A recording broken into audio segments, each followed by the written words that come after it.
Hello, everybody. Welcome to episode 8 of Mike's Nation.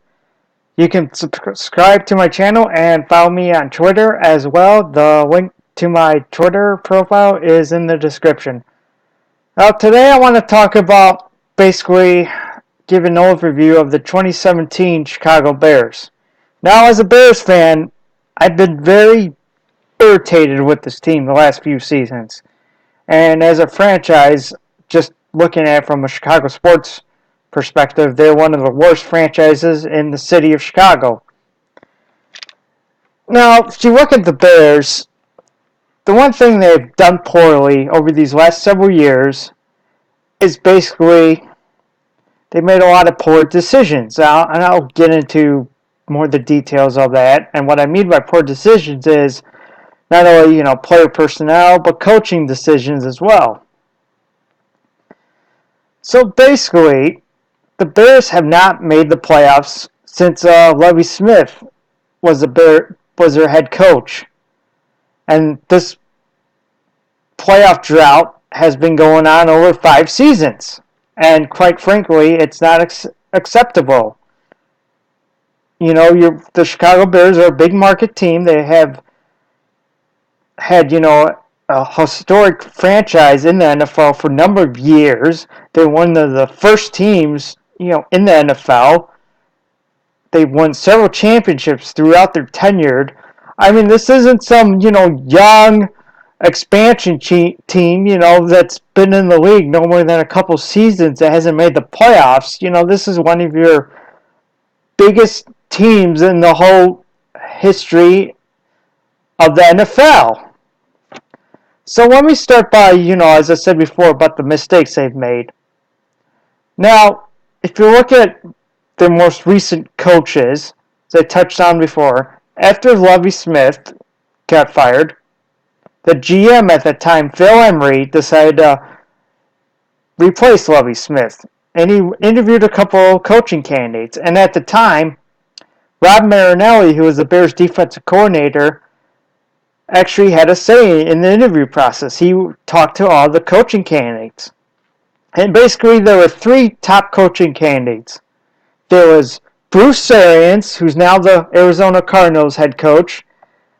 There's Mike McCoy, who was actually an offensive coordinator, I believe, with the Denver Broncos. And, I thought he was a pretty decent offensive coordinator, so not a bad, head coach candidate.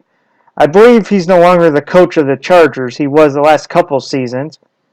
And the third candidate was Marc Trestman, who Marc Trestman was a CFL head coach, and in the CFL had some success. He won, I believe, 2 Grey Cups, which is their championship trophy, basically, in the CFL. And prior to that, Marc Trestman was assistant coach for a number of years. He was a quarterback coach. He played quarterback in college. That was his background, was, trying to develop quarterbacks, basically, and, he was an offensive coach because of his background, and, just his years he spent as an assistant coach. So the Bears, typical Bears, decided to hire, let's go with Marc Trestman, who at the time I thought, okay, not a bad hire, I admit, but I was wrong. So basically, the Bears' record under Marc Trestman, they won 13 games and 19 losses. Now, the first year under Trestman was actually not bad. They won, I believe, it was 7 or 8 games, but they had a better than average offense. And Jay Cutler actually was productive under his tenure in his first season with Marc Trestman. The problem with Marc Trestman his first year was the defense. So the Bears, basically, they spent a lot of money in the offseason regarding the defense. They signed Jared Allen.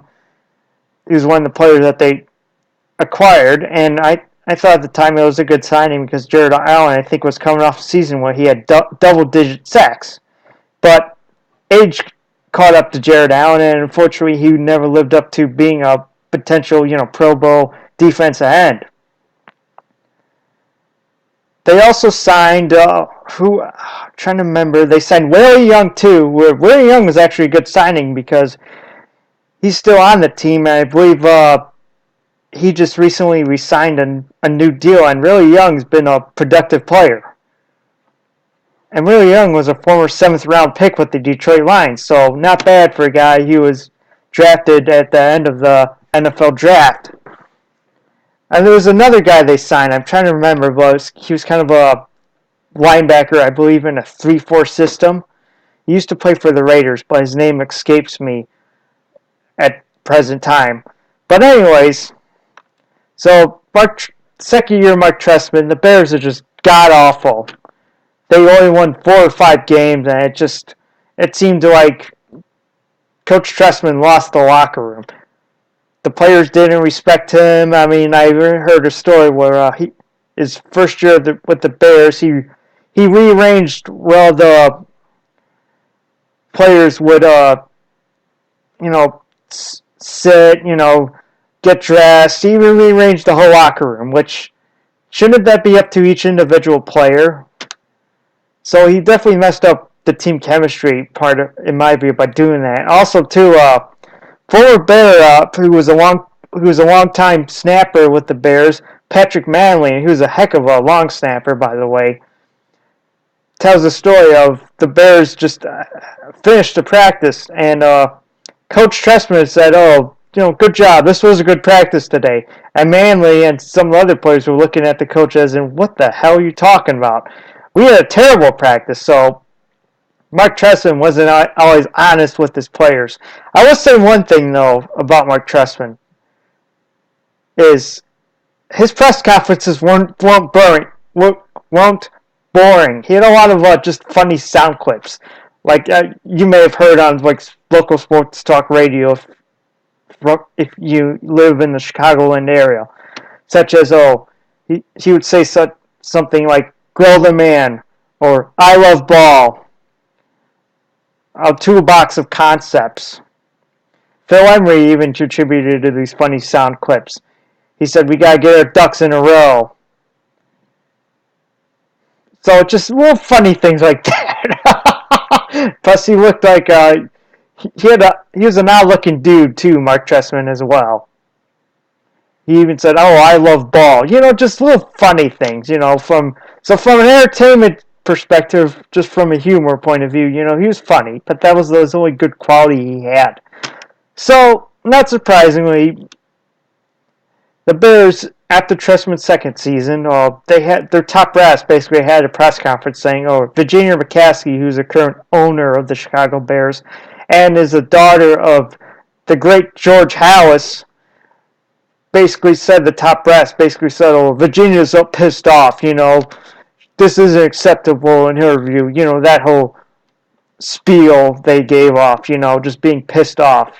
And Virginia McCaskey, I know she's up there in age. She's 80-something. I don't know exactly how old, but she's definitely within that age frame.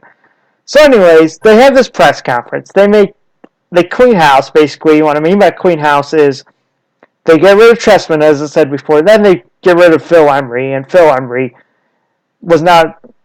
didn't do a good job with his signings and his draft picks. So after 2 years of Mark Trestman, he's gone. And then 3 years, they fired Phil Emery. Phil Emery's first year was Lovie Smith last year. And basically, I've heard about Phil Emery that when Bears hired him, their upper brass basically told him, you got to keep Lovie Smith at least for 1 year. Which is ridiculous because to tell a GM that, okay, you're handcuffing that GM. You're not allowing that GM to make their own decisions about, who they should hire as a head coach.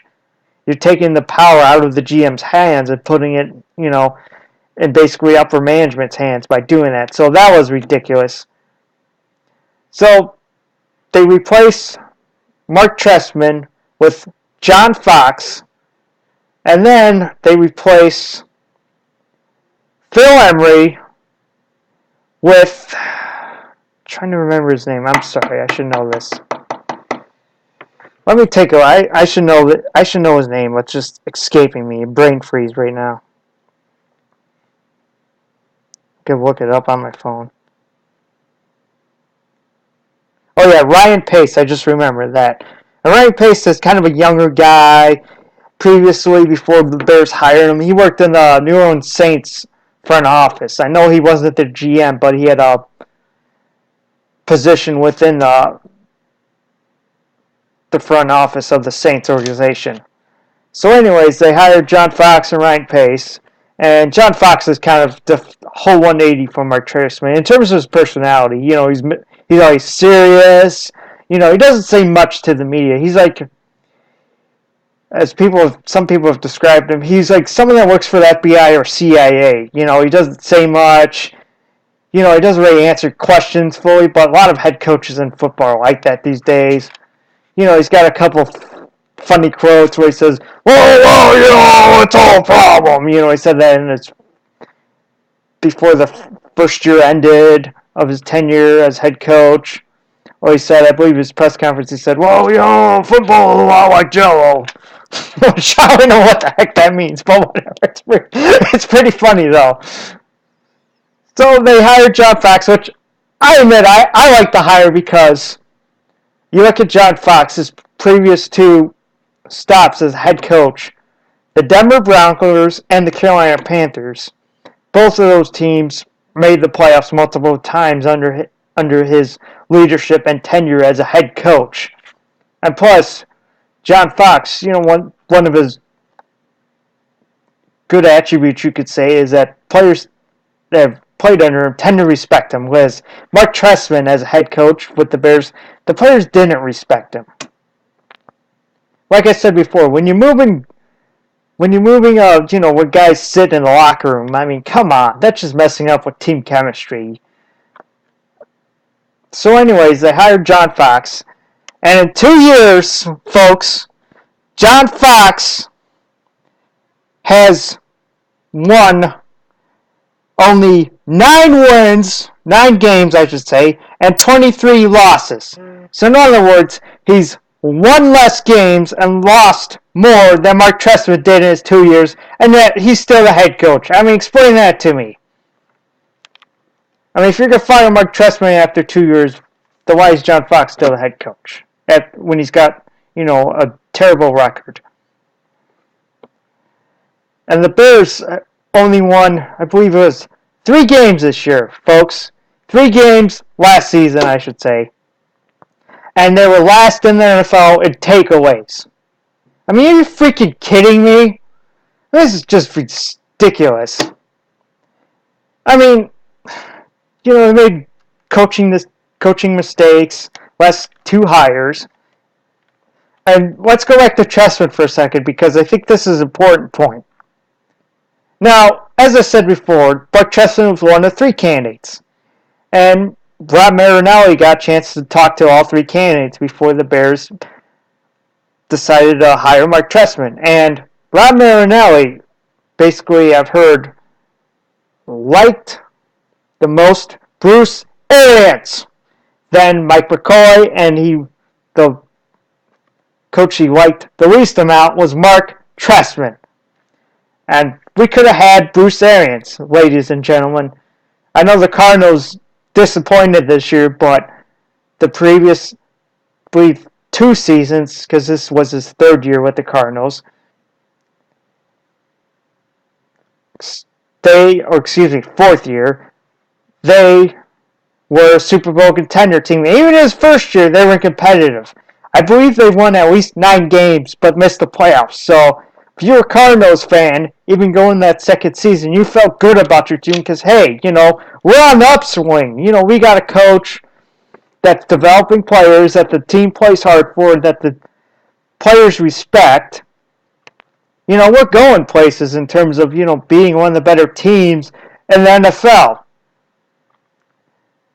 And Bruce Arians is a guy that's not afraid to say what's on his mind. You know, there's no BS from him. He'll not only praise his own players in press conferences, but also, you know, criticize his players too. You know, he's kind of a throwback in terms of, you know, not playing politics, just, you know, calling it like he sees it. You know, I respect that in a coach. So, sadly, you know, they messed that hire up. I mean, they could have had a much better record these past few seasons than they have had, unfortunately. So besides messing coaching decision up, I mean, they haven't done a great job in the draft.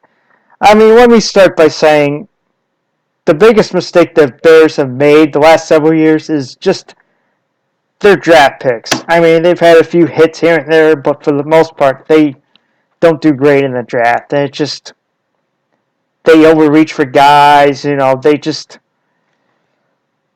don't always, look at the big picture, in my view. And it's like, let me start by saying this year's draft. I mean, what the hell were they thinking? Okay, they had the third pick in the first round. Fine. It's fine in the sense that, okay, you had some good players in the draft. This was one of those drafts where it was deep at the biggest need they've had going in this year's draft. This draft was very deep with defensive backs. And what do the Bears need badly in terms of being a top 5 need? They need a top tier safety. They need a top tier cornerback. And guess what? They failed, in my view, to address both of those needs at least adequately. Yeah, they drafted a safety, but that was until at least the 4th round. And a guy coming off a broken leg. Are you kidding me?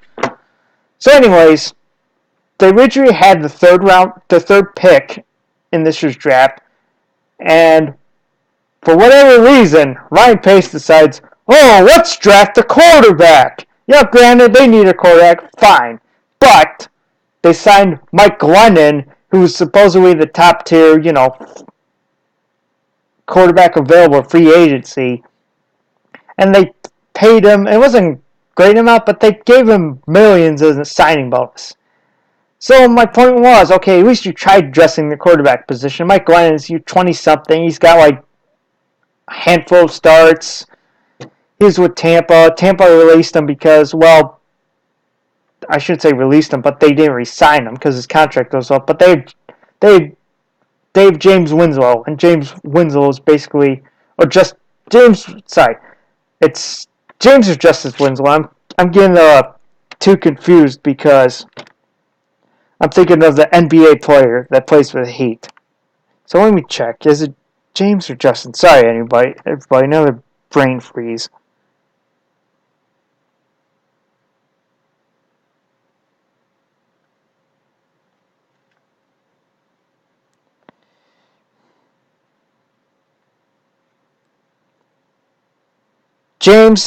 Jameson Winston. Okay, I apologize for that.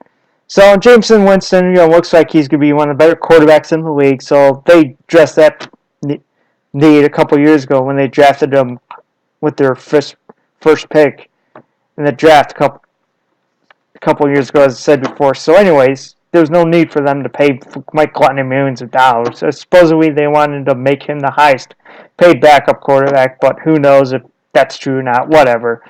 So anyways, the Bears signed him. Okay, I'm willing to give this guy a chance, see what he does. But draft night, then the Bears, every team probably does this today's NFL, but the Bears had a NFL draft party, and guess who they invited? Mike Glennon. I'm laughing because this must have been very awkward and uncomfortable for Mike Glennon. So they invite him to their draft party, but yet they decided to draft a quarterback. I mean, seriously? In the first round, I'm not saying they should not have drafted a quarterback. I have a problem with the spot they drafted the quarterback. And I was a fan of the quarterback that they drafted. Plus, they traded up one spot. And they basically traded away a couple of picks. And when you're a team that only won 3 games the previous season, you can't afford to give up picks in the manner that they did. Mitch Trubisky, he played his college ball in North Carolina. He only had 13 starts. 13. So you're picking a guy, number 2 in the draft that year, who only has 13 starts, but yet it took him a couple seasons for him to win the job. I mean, are you kidding me? You had a chance to draft a safety by the name of Jamal Adams. And this kid can play ball. He's smart.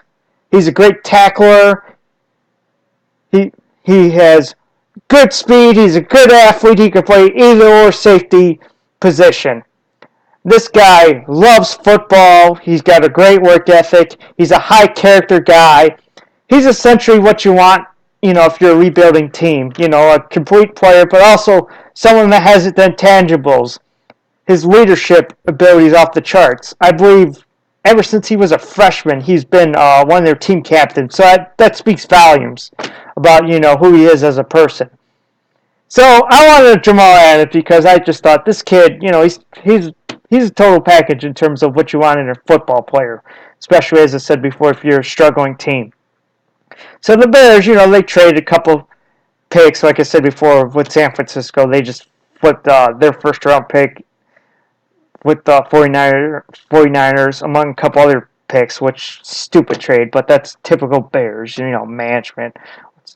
So they draft Mitch Trubisky, which, if Mitch Trubisky turns out to be one of the better quarterbacks in the league, okay, this was a good trade.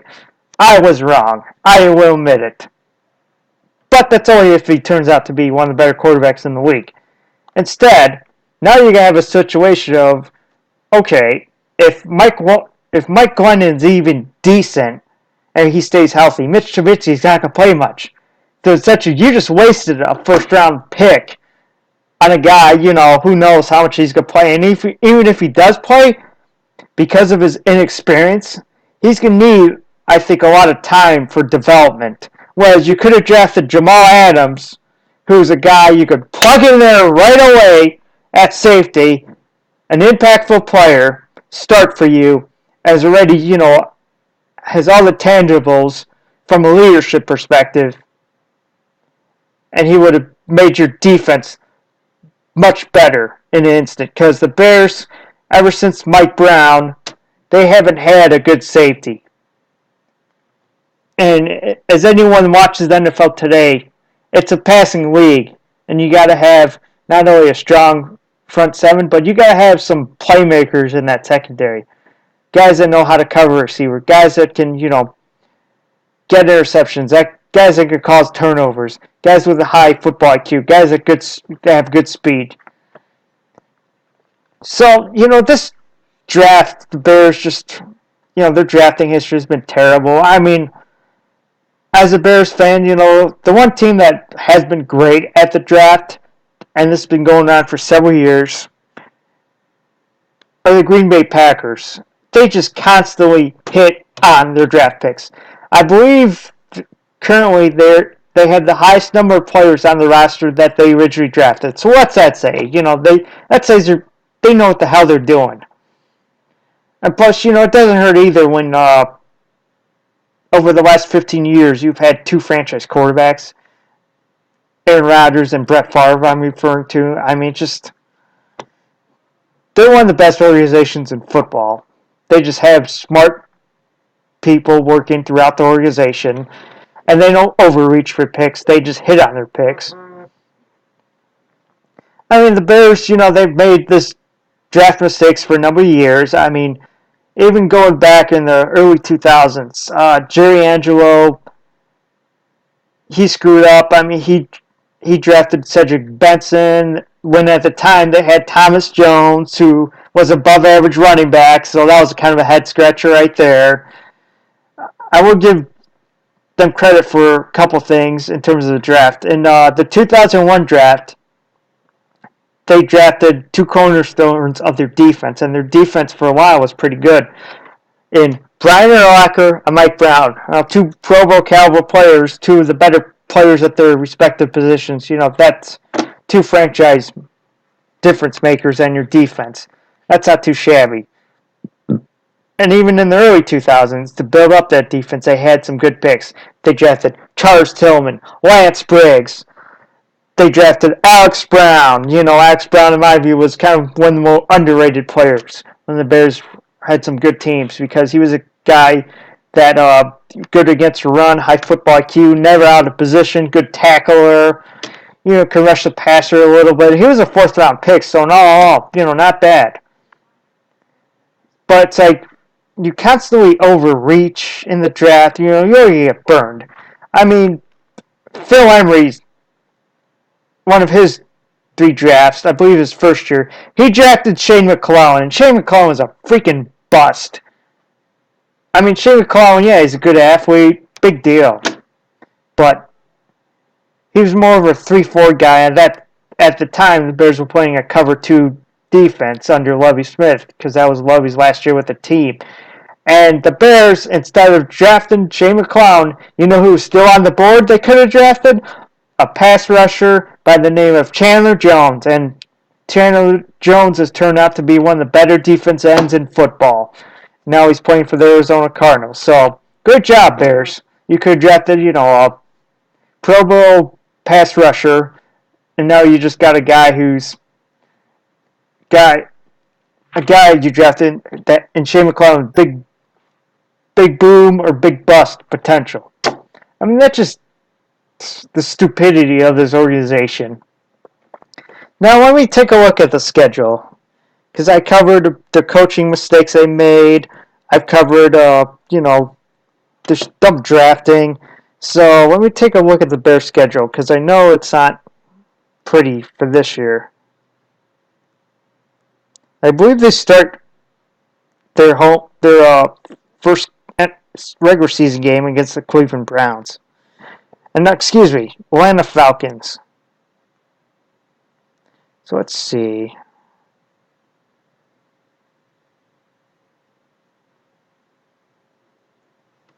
Here we go. I'm just looking it up on my phone.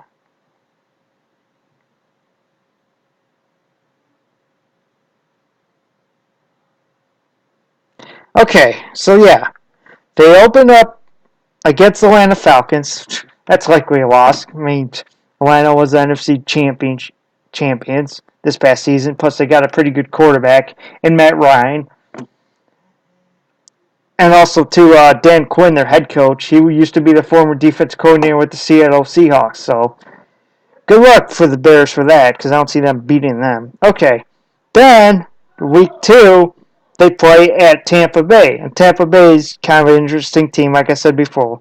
They got Winston, up-and-coming quarterback, so that's not going to be, cakewalk. Then, week 3, which will likely be a loss, they play against the Pittsburgh Steelers. Pittsburgh comes to town and picked the Steelers. Similar to the Packers, they've just been good for years. And I believe the Steelers have only had 3 head coaches in their team history, so that's pretty impressive right there. So then, following week, they play at Green Bay, and Green Bay, in my view, has been the class of the division the last several years, so that's likely a loss. Then they play on Monday night. Minnesota comes to town, and Minnesota had a disappointing year last year, but they got some young talent, so that's not going to be cakewalk. Then they play at Baltimore, which Baltimore hasn't been as good as the last couple seasons as they were previously, but then again, who knows with the Bears.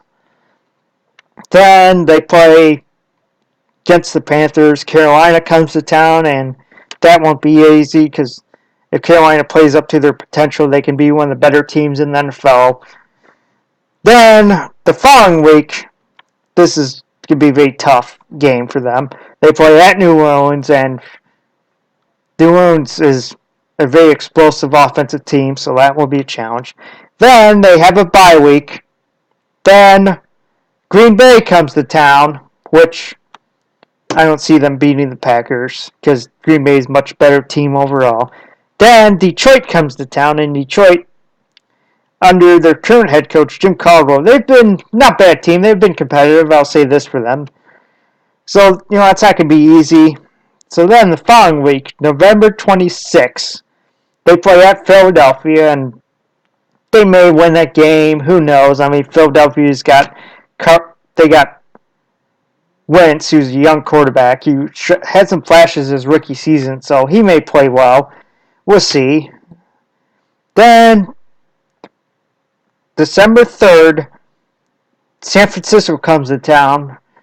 They should beat the 49ers, but then again, it's the Bears. You can't take anything for granted. So who knows? And San Francisco's in a rebuild, so Kyle Shanahan, I believe, is their current head coach they hired, and John Lynch, basically their GM. So be interesting to see how well the 49ers do, and if they get better as the season goes along.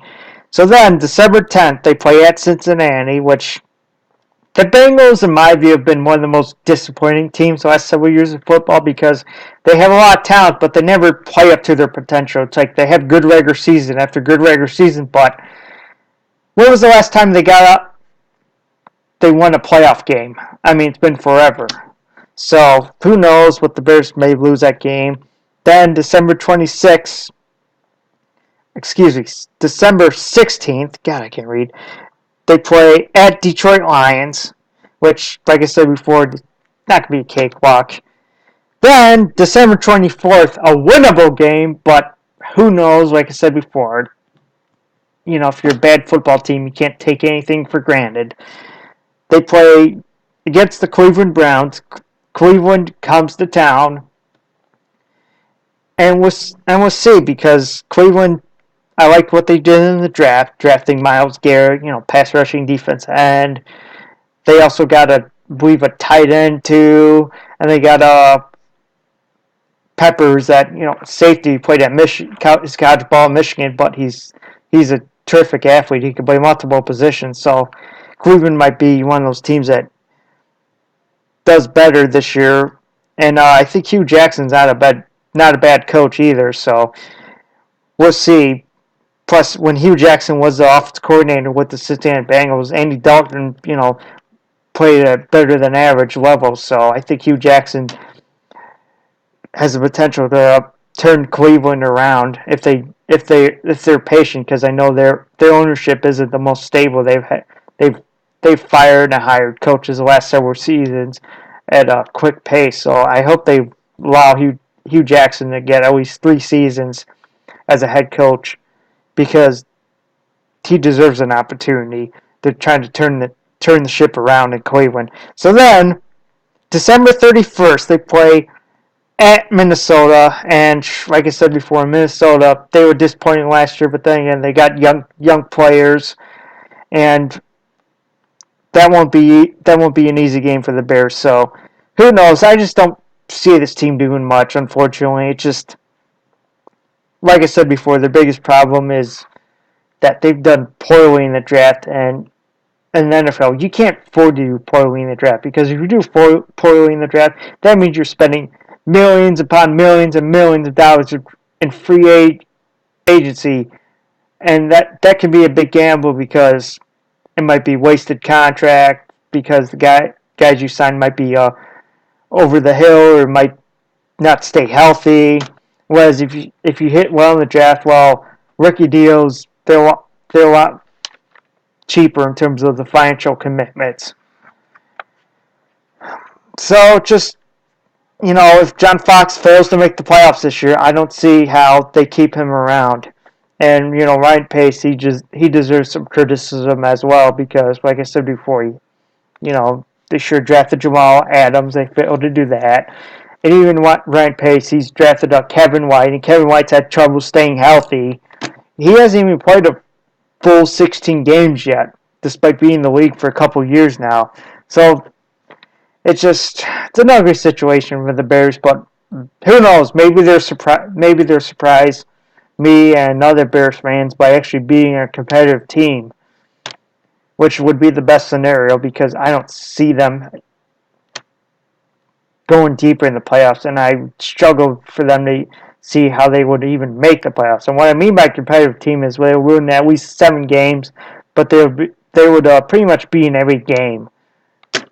So if they did that, that would be basically a high point in terms of their season and what I would think of them going into the next year. So just wanted to give my 2 cents about the Chicago Bears, and they're just in a very difficult situation, unfortunately, because of past mistakes regarding personnel for players and coaches they made in terms of decisions. So that concludes this week's episode of Mike's Nation.